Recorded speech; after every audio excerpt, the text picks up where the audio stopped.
For some, it is the watershed for broadcasting in Nigeria. Now, the revised National Broadcasting Commission Code, recently unveiled by the Minister of Information, Lai Mohammed, became necessary as a result of the dangerous dimensions introduced to election campaigns in the country. Now, a presidential directive in the wake of 2019 general elections led to an inquiry into the regulatory role of the NBC, as well as the conduct of the various broadcast organizations before, during, and after the elections. Now, that inquiry threw up amendments that include raising the fine for hate speech from 500,000 naira to 5 million naira, and has the antitrust provision aimed at boosting local content and encouraging the growth of the local industry.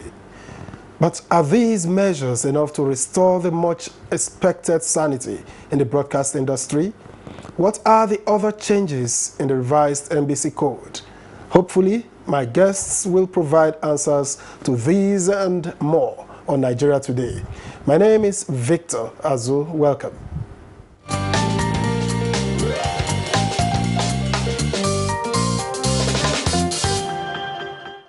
Now, joining me to discuss this development is Professor Armstrong Idachaba, Acting Director General, National Broadcast Commission, the NBC, who is joining us via Skype. Welcome to the program, sir. Thank you very much, Victor. All right. And good to be with you, Nigeria Today. Thank you. Now, we also have Ben Sherman, Director Training, Voice of Nigeria. Welcome to the program. Thank you, Victor. All right, let me begin with Professor Idachaba. What exactly is your assessment of the revised NBC Code for starters? I think it's an intervention, it's a regulatory intervention that has come at the most appropriate time. These interventions come against the background that 27 years after the NBC was created, there was no deliberate, conscious effort to review the status of the commission. There's been no empirical, scientific review of the total operational gamut of the commission. And the presidential initiative actually created the stimulant, created the necessary impetus that allowed the commission to self-examine and also to reintegrate, re-examine some of the operational guidelines, which have been well clearly enunciated and codified in the amendments of the code. All right. Now, part of the explanation given for this revised version is the conduct of broadcast stations before, during, and after the 2019 general elections. What were the major issues? Again, thank you, Victor, for making that point. That was the original purpose. That for all of us was the real cut. That we have temporarily lost Professor Idachaba there, but I'll throw some question back here in the studio to Ben Sherman. What were the issues? You are no regulator, but you would have an idea of what the issues were. Of course, that time you had this thing you call hate speeches, and during campaigns people were maligned. Instead of campaigning based on issues, you select an individual, reduce him to the dust, and of course cast aspersion to him and the entire family, especially those you call politically exposed persons. You know, at the point people want to bring them down, to ensure that, look, within before the ordinary ordinary man in the street. They are people without reputation. They are people who must not be seen as anything at all. So, and again, the hate speeches also brewed what you call conflicts here and there. They were just not conflicts by way of debates. No, it actually made some people to carry out some acts that were criminal in nature. So it's nice that before 2023 would come, it is nice that, that the government begins to look at it.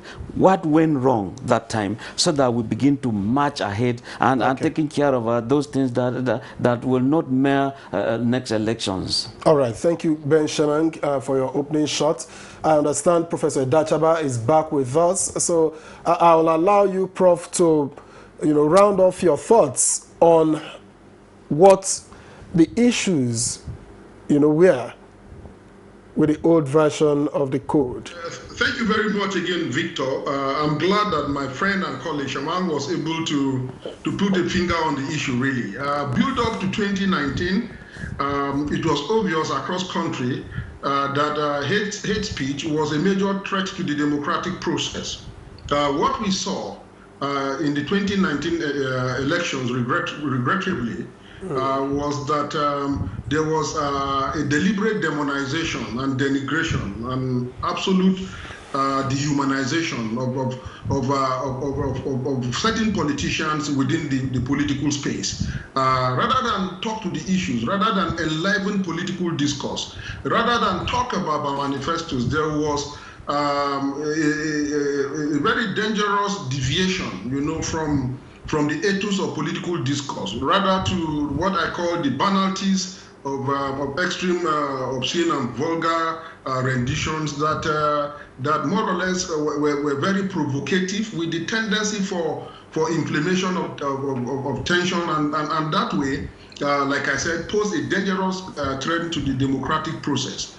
And we saw it everywhere. In the upper north, there was a particular group, especially in Kano, that was regarded as Sojo Jimbaka, meaning that they are soldiers of the tongue. They are specialists in running down political opponents and making misleading, unfounded, and very denigrating comments. And we also saw across both political parties, even top-notchers, top leaders of certain political parties, the moment they climb the campaign rostrum, they get very loose and throw to the winds every element of decency in language and political communication. And that actually, truthfully, became a source of worry for government. And government wanted to know why that dangerous phenomenon continued to occur, and whether it was beyond the remit of the NBC to deal with the matter. The truth of it was that the NBC, even before the election, as we often do, had actually engaged the broadcasters. We had often reminded them that they had a duty, to give credibility to the political process, by creating and enlivening healthy political debate, not to go to the gutters by using foul and divisive rhetorics. But of course, as we normally will see, once the campaigns begin, these cautions are thrown overboard. And we found also, sadly, that along the line, some broadcast stations, rather than become arbiters, also allowed themselves to become hugely partisan, to the extent that rather than control mischievous, denigrating comments, they more or less encourage it by nodding or by simply chuckling away and other kinds of encouragements, which actually drew the air of the regulator. And we actually went around and find a lot of stations. But it turns out that the fines that were imposing was not enough deterrent, obviously. I give you an example. By the Electoral Act, the fine for abusive, inciting comments during campaigns was supposed to be 500,000.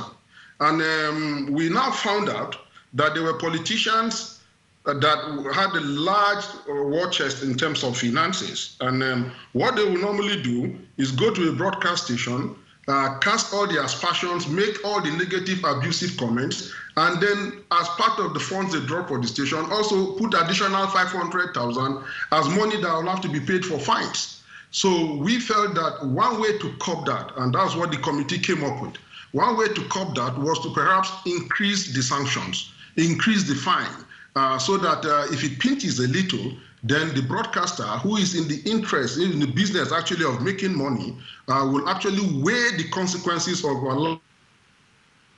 All right. Prof, thank you. I think you've made your point here. But he was talking about increasing the fine from 500,000 naira to 5 million naira. Would you say, Ben Shemang, that that is enough deterrent?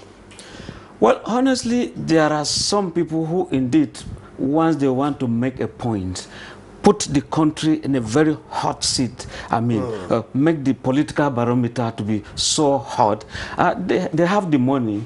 To them, 5 million is just nothing. But again, there are things you also have to call self-censorship sometimes. Okay. This thing you are about to say, what does it say about the country? What does it say about your personality? What does it say about your family? What do people think about you? Would they want to resemble you? So sometimes these monies are not enough deterrent. But again, the law should be able to even ban some of the programs being broadcast. You can select a station, ban it after a series of warnings, or you select a program that is political in nature, that is actually bringing hate speeches, and ban that same program. And if again one realizes that maybe the presenters are also taking side, there are times some of them are also sanctioned. You know, so these are things the government should be doing. But again, not just financial punishments. What does it say in terms of someone not having an option of fine at all, so that some of them are secluded to... In other words, the 5 million will not really be so effective. Exactly. But the laws, however, should not be that draconian. We also expect that people should be reasonable as ordinary people in society. Right. And even in the newspaper industry, you have the newspaper, I mean the NPC, Nigerian Press Council, to regulate the newspapers. So when it comes to broadcasting, you now have the National Broadcasting Commission. And of course, you also have an association that is assisting Nigerian Broadcasting Organizations of Nigeria. Exactly. Now, these are people who sometimes when they sit down, they sit within themselves and begin to advise themselves. They are advisory in nature, so that they ensure that professionalism is maintained in broadcasting. All right then. Thank you very much, Ben Shemang. A break beckons now.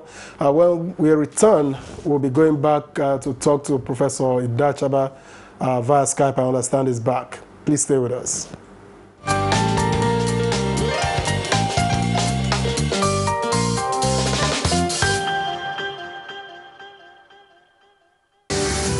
The number of the COVID-19 cases in Nigeria is increasing daily, with many more tests ongoing.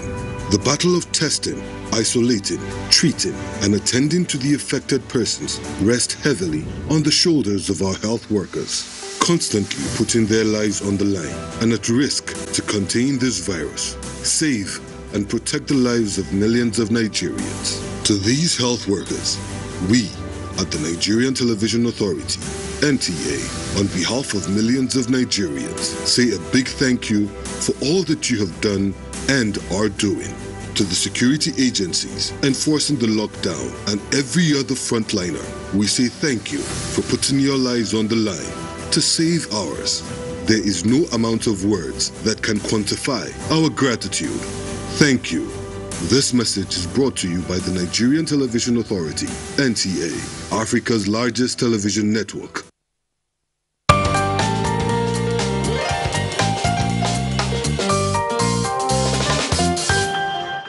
The program is Nigeria Today, in case you've just joined us. We have been discussing revised NBC code with Ben Shemang, Director Training Voice of Nigeria, and via Skype, of course, Professor Armstrong Idachaba, Acting Director General, National Broadcasting Commission, the NBC. Prof, welcome back. Now, there are concerns. We were talking about implementation a while ago. We've always had laws to start with. Nigeria has a lot of laws, in fact, too many laws. Implementation is always the issue. But in this case, there are concerns that when these revised codes are eventually implemented, it could scare foreign investors away from the industry. Is this valid, in your opinion? I think that all the debate about the argument about scaring investors are just Shylock capitalist viewpoints. Let's understand the philosophical, ideological underpinning of our decision to control monopoly. We all know that monopoly is a capitalist doctrine that encourages the participation of one dominant player within a sector. Now, what that does is to directly suppress the tendency and opportunity for other entrepreneurially minded and otherwise creative people to survive. Big monopolists don't ever want any other player within the sector. And we say the Nigerian creative entertainment sector is so much a channel, a vehicle for the propagation of national development and for our own artistic institutional heritage that we wouldn't want it dominated by any single player. We are, for instance, saying every Nigerian, no matter the social classification, no matter place of origin, has an entitlement to what is a cultural heritage of the Nigerian people, or what indeed will be of value, you know, to the totality of the Nigerian citizenry. So we are saying, basically, if you acquire any broadcast content that you think you'll be able to commodify and market in Nigeria that will give you financial dividends in a way that you make huge profits, you should be able, willingly on your own, to make this content available for sharing. We are not saying you give it out free of charge. That is not the position. We are saying put your content on the table. Let other people in the sector, in the Nigerian open creative economy sector, also know that the chances for exploitation of these rights are available. Then you come to an agreement with whoever is ready, and then you sub-license. And as you sub-license, they are given windows and opportunity, you know, to also enjoy the dividends that are accruable, you know, from the full utilization of that content. Now, what that does is that you are indirectly creating micro sectors of entrepreneurial development. So rather than have one huge capitalist oppressive operator, dominant operator, you are creating little niches of little thematized specialist entrepreneurs that can also grow in few years to also become quasi or big time players on their own right. So this is totally developmental. But what we have seen as regulators is a deliberate fight back. You know, there are sponsored articles in newspapers, there are blackmails, and they have done it and woven it in such a way that even the Nigerian creative entrepreneur who is supposed to appreciate this regulatory intervention is itself beginning to doubt. What everybody has said, including our very distinguished international Nobel laureate, is that the intentions are good, but they are afraid that it may have negative consequences. Why don't you trust the judgment of the regulator and allow it to work? Why are people so suddenly become very pessimistic? If the intentions are good, then you must give the will, social, political, spiritual will to the regulator and give him the trust to enable him implement for the good of the people. So that is where we are. So there, yeah, Prof, Victor. Thank you. Let me get back to Ben Sherman to also give me his own thoughts on why there seems to be an outcry, not only for those who fear that foreign investors may be scared away, but even the local players are saying, well, this is going to be a problem. Why do you think they are worried? Well, some are worried because of what you call manipulation, and monopoly. I still recall that the broadcasting organizations of Nigeria at the point when there was this World FIFA event, some guys just walked into Nigeria and said the hosting rights had been given on to them. They had no television station in Nigeria, and Bond said, look, if you must ever broadcast this in Nigeria, you have to share with all Nigerian stations so that everybody will get a bit of it, you know. So I wonder why that is a problem. People shouldn't fear that. More so, this new revised edition will also look at the cost of advertising and even the money being generated for advertising. You see that many radio stations, many TV stations just go into advertising, but they don't get the money that they are supposed to get. So this new revised one will actually ensure that they get paid. And when you also talk of monopoly, for example, if you are talking of the European Championship, La Liga or Bundesliga, you just see that some TV stations just go grab this right and simply come, we want to impose it on Nigeria. So why don't you simply share all of this? And people are saying all of this. We've forgotten what some satellite TV stations are doing here.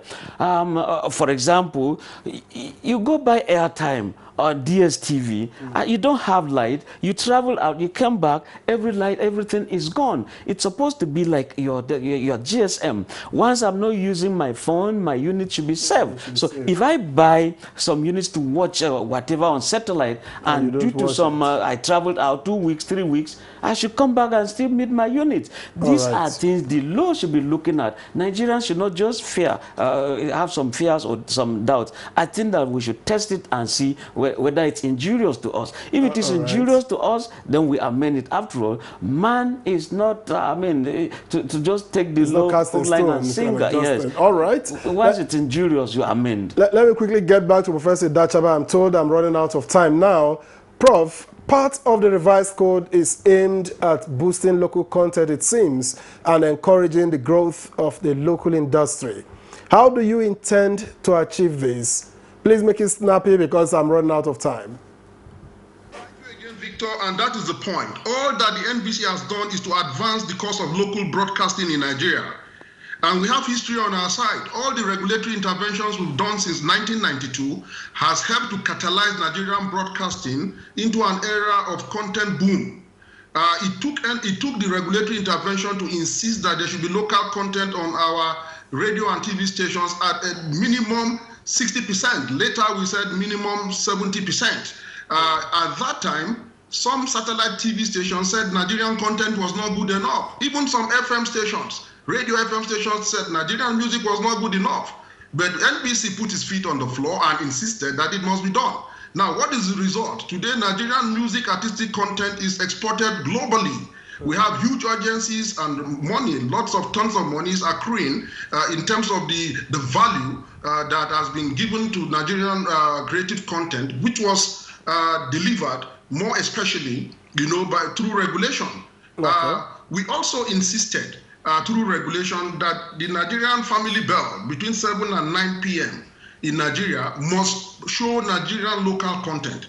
Before then, all that you saw on Nigerian TV between 7 and 9 was the Mexican soap, The Rich Also Cry, Papillo, Popoyo, and all of those Mexican stunts. Now, what happened? We were able to drive advertising between 7 and 9 p.m. on Nigerian content. And who are the beneficiaries? The local Nigerian creative enterprises. So in the same way, we know that this is a timely intervention. Based on our track record, we know it is timely and it's going to yield fruition, for the benefit of the Nigerian creative industry. We have no apologies about that because that actually should be the mandate of the regulator. Professor Armstrong Idachaba, Acting Director General, National Broadcasting Commission, thank you very much indeed for your time and perspectives. I've run out of time completely. Thank you, Victor, and send me well to Shaman. All right. Ben Shemang. Yes. I have 10 seconds for you. Yes. What do you think can be added to make this finer? Honestly, content is king. and advertising or failing content here and there is the kingdom where you have the king. Once content is so nice, people will hook on to this. And when we're talking of content, let's see Nigerian musicians, let's see the Nigerian drama, soap operas, culturals, the film industry here and there. Let's see what Nigerian scientists are doing. Pay attention to them. Whoever has created something, let us give them the desire to hear in the All right, Ben Shemang, Director, Training, Voice of Nigeria. Thank you for your perspectives. Thank you, Victor. Now, Nigeria Today is live every weekday at 7:30 in the evening, and you can watch these and other editions of the program on www.youtube.com/NTA News 24 Hub. My name is Victor Azu. Thank you for your company.